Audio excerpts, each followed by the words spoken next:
इस वर्तमान समय में अपने 100 वर्षों की यात्रा का बखान कर रहा है। आरएसएस इसलिए लगातार दिल्ली में 26, 27, 28 अगस्त की एक बैठक का आयोजन करने वाला संगठन बना।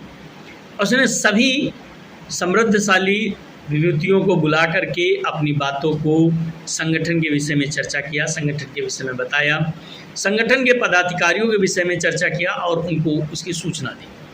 आरएसएस की ये जो दिल्ली में बैठक चल रही है, इसके दौरान 28 अगस्त को मोहन भागवत जो आरएसएस प्रमुख हैं, उनके द्वारा एक बात कही गई। उस बात का आज बहुत ही चर्चा पूरे भारत में की जा रही है, चर्चा का विषय बनी हुई है। वो बात है कि प्रत्येक परिवार को अपने परिवार में वर्तमान समय में 2 बच्चे नहीं 3 बच्चे करने चाहिए।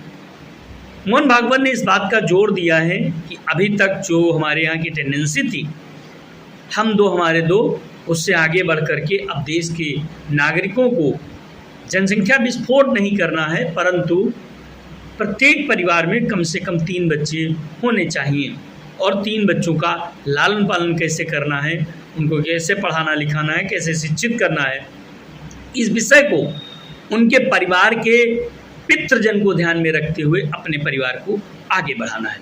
ये बात जब से मोहन भागवत जी के द्वारा कही गई है, तो पूरे भारत में एक नया स्तर लेकर के आ गया है कि क्या अब आने वाली पीढ़ी या आने वाले परिवार, हम 2 हमारे 2 का जो धारणा थी, हमारे परिवारों की जो धारणा रही है, उस धारणा को त्याग करके हम 2 और हमारे 3 की धारणा को संचालित करेगी।